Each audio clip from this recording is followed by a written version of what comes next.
आप सब जानते हैं मिडिल ईस्ट में जो लड़ाई चल रही है इजराइल और ईरान के बीच में, और ईरान ने वहां से आने वाले तेल को रोक दिया। वो हाहाकार मच रहा तेल के लिए। सबसे ज्यादा मिडिल ईस्ट से तेल पूरा जाता है, मिडिल ईस्ट पूरा करता है। लेकिन अब मिडिल ईस्ट में जंग हो रही है, अरब की कंपनी बंद हो गई, बड़ी उस पर हमला हुआ है, अरब यूएई इन पे सब पे कतर वतर इन पे हमला चल रहा है एक के बाद एक। और इसमें जंग में जो हमलावर है वो ईरान है।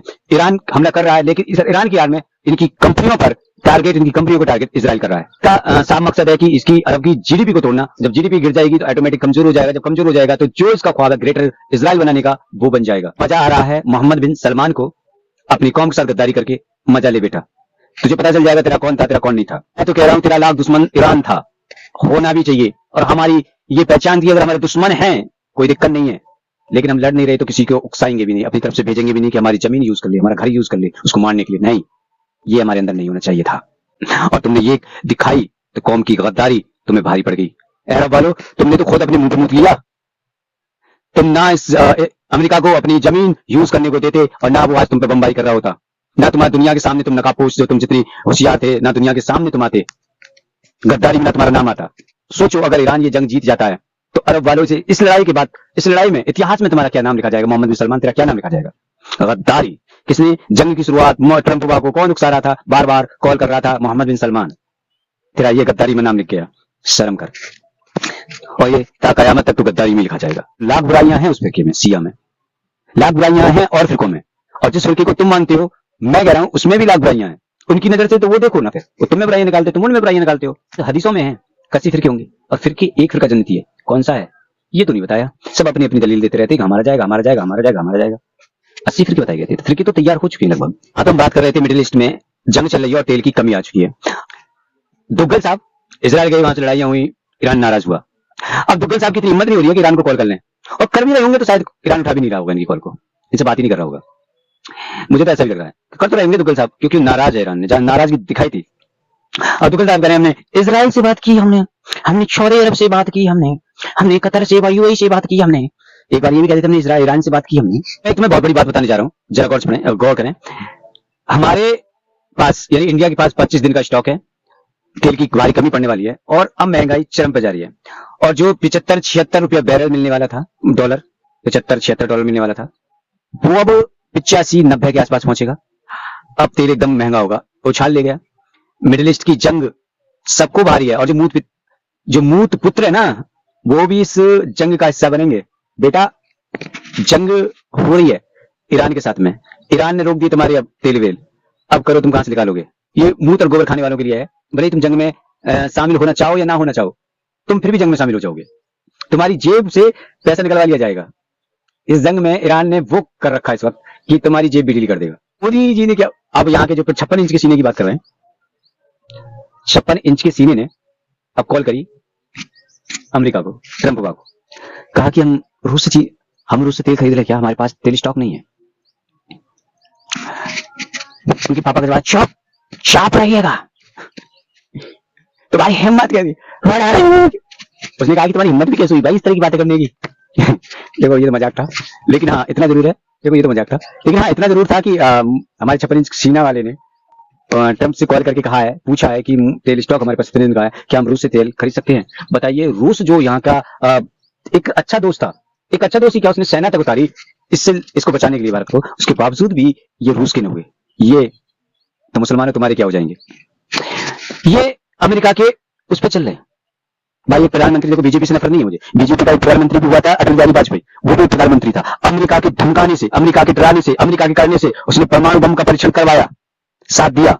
लग रहा है कि ये इतनी आसानी के साथ में हथियार मिल गए, नहीं डरा, नहीं डरा, उस पर दबाव नहीं था। वो प्रधानमंत्री था कि यार वो बीजेपी का पार्टी का नहीं था।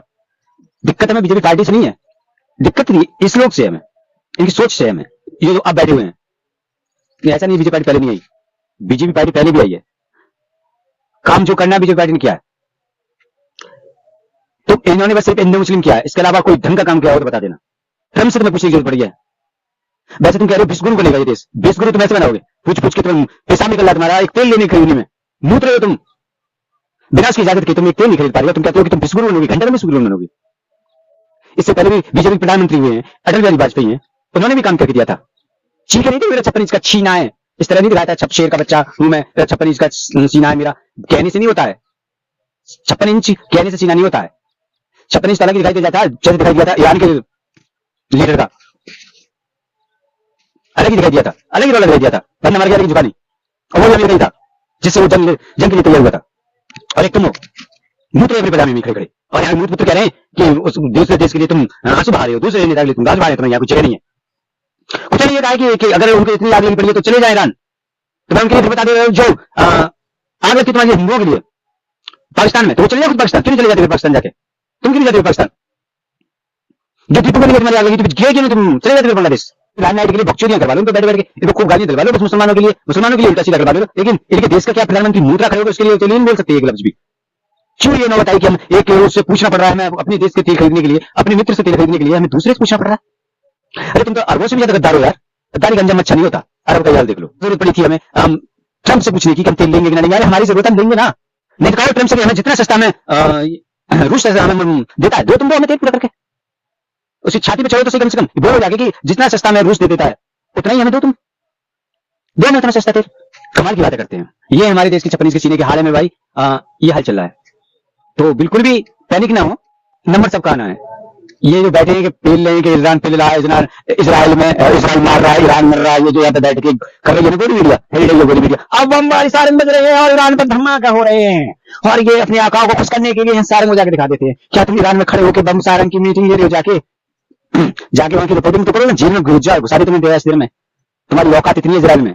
दल्ली मीडिया, बाकी दल्ली मीडिया ही है, इसने तो बिल्कुल अपना जलवा दिखा दिया भाई। तो इतना ही है, बता रहा हूं मैं कि इस जंग में किसी का बड़ा नहीं होने वाला, सबकी हालत खराब है, सबकी हालत खराब है। मिडिल ईस्ट में बहुत तेल है, तेज यही पूरा करता है। अगर ये जंग लंबी चली तो समझ लो नुकसान भारत का भी है। अगर कोई ये कह रहा है भारत जंग में नहीं कूदा हुआ है, कौन जंग में नहीं कूदा हुआ? जो जंग में नहीं कूदा हुआ उसका भी है बहुत नुकसान है। या तो जंग में कूदना पड़ेगा, हो सकता है वर्ल्ड वॉर 3 की तरफ चला जाए युद्ध, अगर हम रूस से तेल नहीं खरीद पाते हैं और अमेरिका हमें रूस की कीमत में तेल नहीं देता है तो। अब ये देखना कि मैं 56 इंच करता क्या है। ठीक है, आगे बढ़ते हैं। आगे कतर का हाल सुनिएगा, कतर जो सीएनजी का सबसे बड़ा निर्यातक है, वो सीएनजी निर्यातक करता है यूरोपीय कंट्रियों को। अब वो उस पर अटैक हुआ, उसने वो फैक्ट्री बंद कर दी, फिलहाल निर्यातक रोक दिया गया। अरब यूरोपियों में किल्लत शुरू, गैस की किल्लतें वहां शुरू हो गई हैं। अब देखना हाल क्या होगा ये, अब देखना गैस की भी किल्लत पड़ने वाली है। सबसे बड़ी लाइनें वहीं होकर जाती हैं। अगर डुआ डाइपर भी है तो सारी लाइनें तो वहीं होकर जाती हैं, उनको काट देगा। बेटा तुम जी लो जिंदगी, कह रहा कि हम तो मरे सनम, तुम्हें जरूर लेकर डूबेंगे, हम मरेंगे तो तुम कैसे सांस ले लोगे, ये ईरान का मकसद है। तो यूरोपीय कंट्री में गैस की किल्लत शुरू हो गई है, हमारे यहाँ प्रॉब्लम अब तेल की आने वाली है। अब देखना यह है कैसे हम अपने देश के अंदर तेल की पूर्ति करते हैं और तेल कितना महंगा होने जा रहा है। सो फिलहाल इतना ही। अभी मैंने कहा है कि ये जंग बड़ा रूप लेगी और हर एक देश पर इसका असर दिखेगा। इस अपडेट में बस इतना ही, अगली बार बताएंगे, अगली वीडियो में कुछ और अपडेट लेके आपके पास हाजिर हो जाएंगे।